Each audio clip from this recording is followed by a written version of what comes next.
Assalamualaikum warahmatullahi wabarakatuh. Perkenalkan, nama saya Dea Riana Putri dari Pendidikan Vokasional Teknik Elektro Universitas Sultan Ageng Tirtayasa. Pada kesempatan kali ini saya akan membahas mengenai daya, energi, dan faktor daya. Sebelum kita memulai pembelajaran, alangkah lebih baiknya kita berdoa terlebih dahulu. Berdoa dalam hati dimulai. Berdoa. Sebelum memulai pembelajaran, saya memiliki kata-kata mutiara agar kita dapat lebih termotivasi dalam melakukan kegiatan pembelajaran ini. Nah, ini adalah kata-kata mutiaranya. Nah, ini juga adalah peta konsep yang akan saya bahas hari ini. Materinya apa aja? Yang pertama ada daya, energi, dan faktor daya. Nah, kemudian di akhir tentunya kita akan mengadakan kuis ya. Ada nggak sih dari kalian yang tahu apa itu daya? Ya, benar sekali. Daya adalah energi yang diperlukan untuk melakukan suatu kegiatan atau usaha.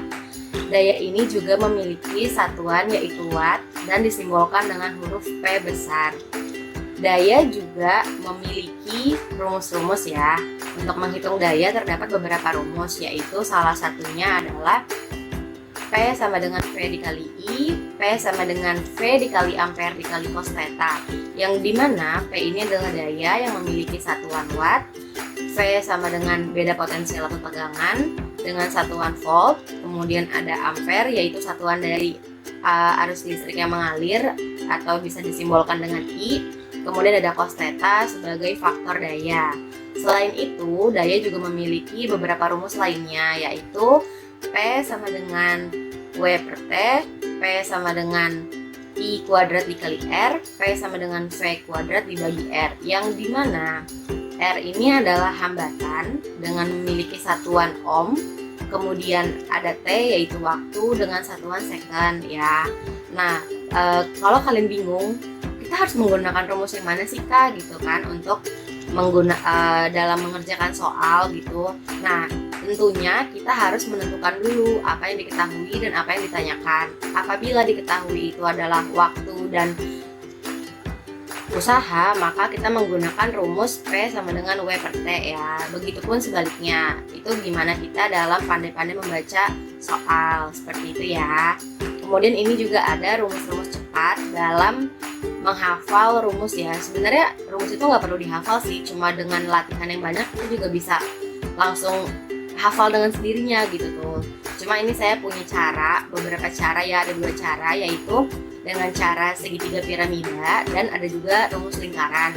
Nah, untuk yang segitiga piramida ini ada 3 contoh ya, 3 piramida. Untuk piramida yang pertama itu cara bacanya gini, karena P itu adalah letaknya di atas, maka cara membacanya itu ada P sama dengan V dikali I ataupun sebaliknya. Atau bisa juga untuk yang piramida kedua adalah untuk mencari V sama dengan P dibagi I. Begitupun seterusnya ya. Nah, untuk yang lingkaran ini juga sama aja. Ini hanya lebih ringkasnya aja untuk mencari rumus-rumus hukum Ohm. Selanjutnya ada klasifikasi daya.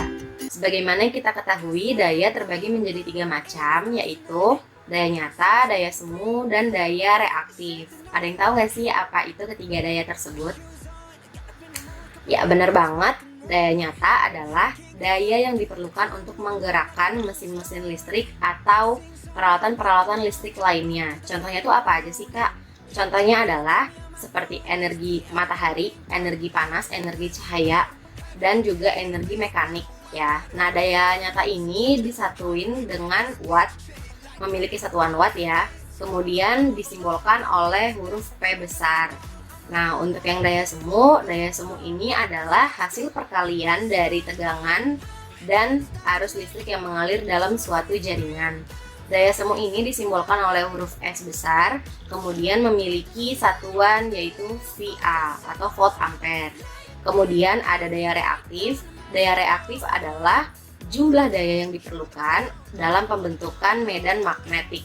Nah, daya reaktif ini contohnya apa aja sih Kak? Contohnya adalah lampu pijar, motor listrik, dan lain-lain ya.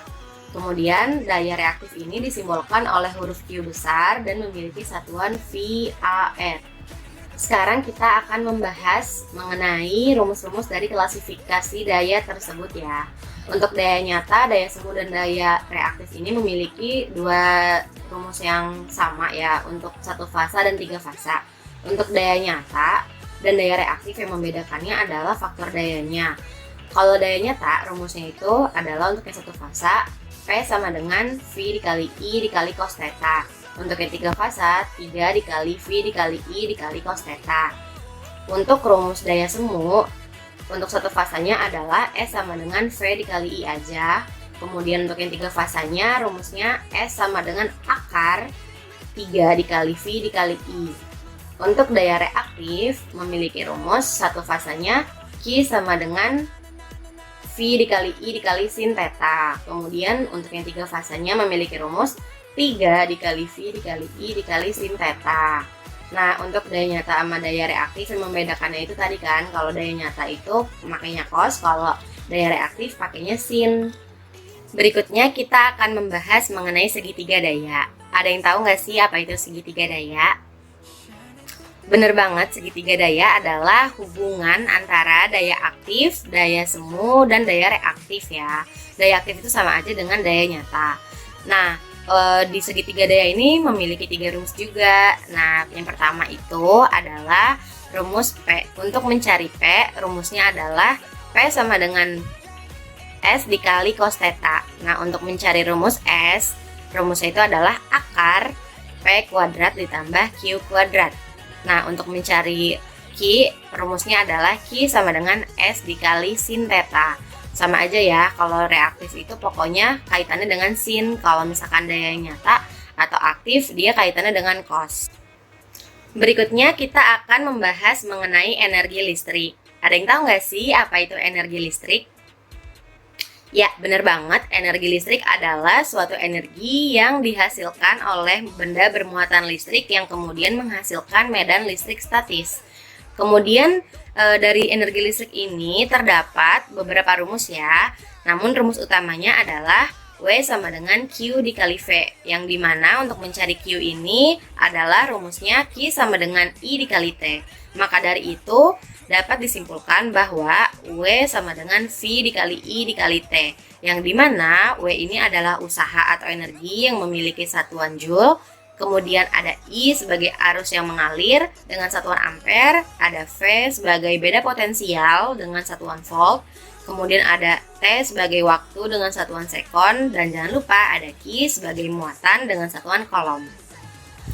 Besarnya suatu energi listrik tergantung pada besarnya hambatan, muatan, beda potensial, arus, dan waktu.